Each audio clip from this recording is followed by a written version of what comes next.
Hey, what's going on, everybody? JB the Ranch Mechanic here. Today we're going to be talking about a couple things. Primarily, we're going to be talking about how I've gone about dust proofing our 2020 Can-Am Defender HD10s, and that involves modifying a super ATV snorkel kit with stuff that you can buy at Home Depot.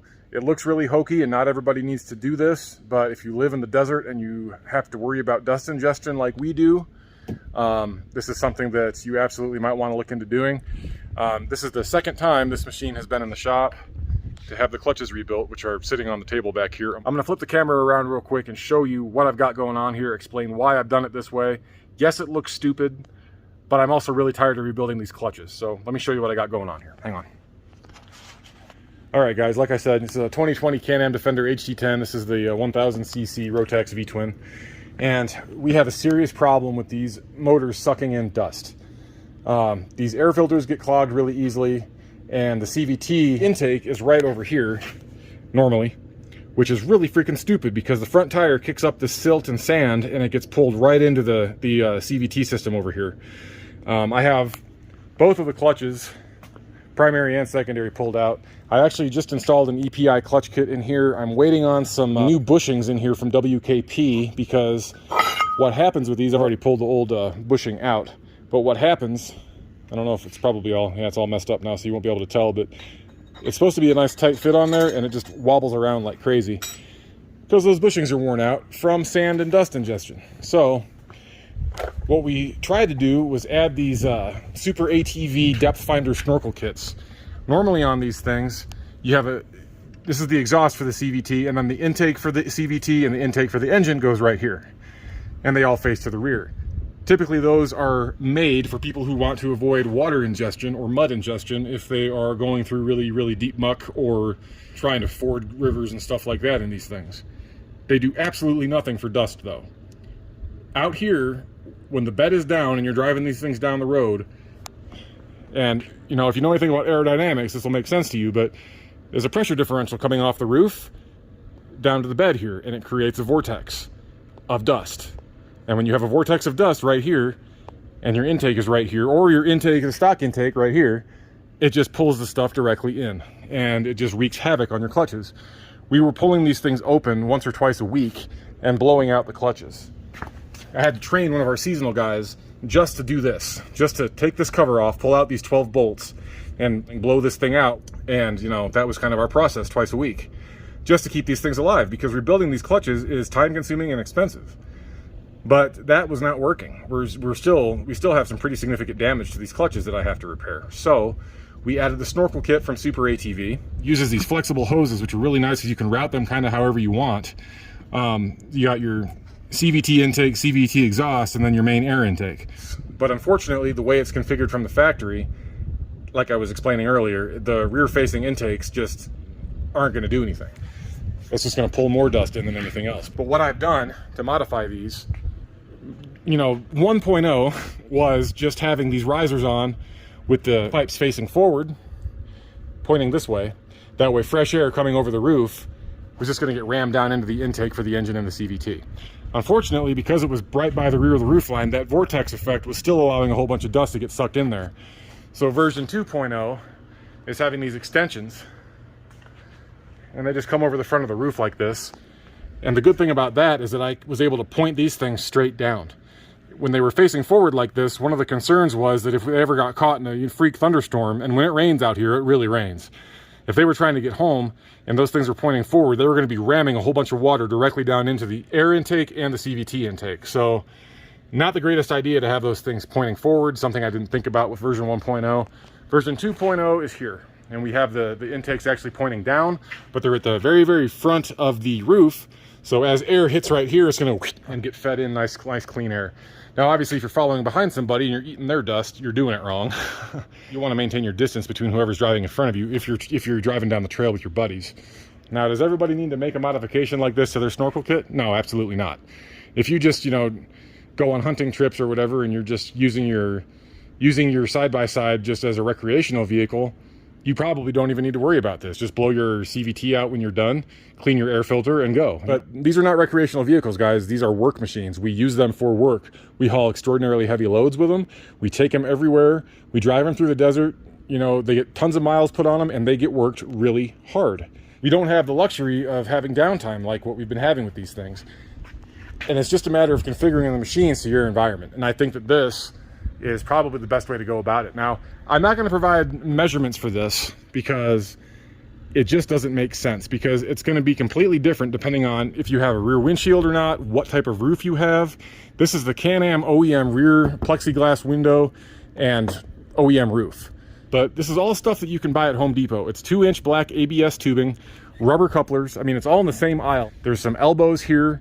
And then the other part here, these come with the snorkel kit. And then you just use some RTV and attach them. That's per the direction. If you ever need to take them off again, just twist and break that RTV seal and they'll pull off. But that's what I've done. I have secured them by drilling a hole on either side of each intake tube. These zip ties actually come with the Super ATV kit. I don't need them. Therefore, tying down these little vent hoses and everything, I didn't end up using them for that. But I have the 2 large zip ties right here going around the tubes, holding them there. So those are nice and steady. They're not going to be moving around on you. And then I drilled another 2 holes right here and then used some of the smaller zip ties in the Super ATV kit to secure them to the roof like that. And then I just put some RTV around the holes that I drilled just to keep rainwater from leaking in on the driver or passenger. So that's the modifications that I made. I already have this setup done on the other Defender that we have, and it seems to be helping so far. One other thing you're going to want to know, though, if you have a 2019 or newer, I believe, they've changed this setup from what the directions show. Before, they just had like an intake tube coming off here from the factory, and the main air intake for the engine is this tube right here, and it shows you just attaching that to the flexible hose that comes off of the air box here. On these machines, I don't have that. This has a resonator box right here that you have to unbolt. There's 2 bolts that hold it on right here and right here. You just unbolt those and the whole thing just pops off, and then I just use another 2-inch rubber coupler, a street elbow here, so it's male on this side, female on this side, and then a female 90, and then another piece, 8-inch piece of tubing with another rubber coupler that you can put the end of the flex hose in, and that sits nice and flat here, so it's kind of supported. And then it goes underneath the air box, right behind the throttle body, snakes around, and then goes back up into your stack for the air intake, and that hooks up right there. So, and then they just have you cap this one off. This little rubber cap comes with the kit. And apply some black RTV to all these surfaces. That way you can't get any dust leaks.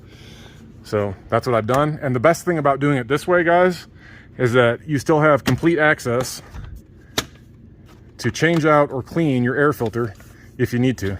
You can pull this lid right off and it slides out. You don't block anything off.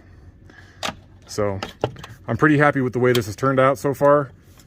It seems to be helping with the dust ingestion. I'll know more about that here in a couple of weeks. One of these is going to be due for service pretty soon, so I'll pull the CVT covers off and check all that. But yeah, this is just simple ABS tubing supplies that you buy at Home Depot. Just make sure that if you have to glue these ABS fittings together, get actual ABS cement, primer and cement. Don't use PVC cement on this stuff. It's not the same compound. It will not work correctly. Get the black ABS cement. And you can buy all of that at Home Depot in the same aisle with your fittings. It's made by Odie is the stuff that I use. That's the clear cleaner and the black cement. And that's for ABS, CPVC, and PVC.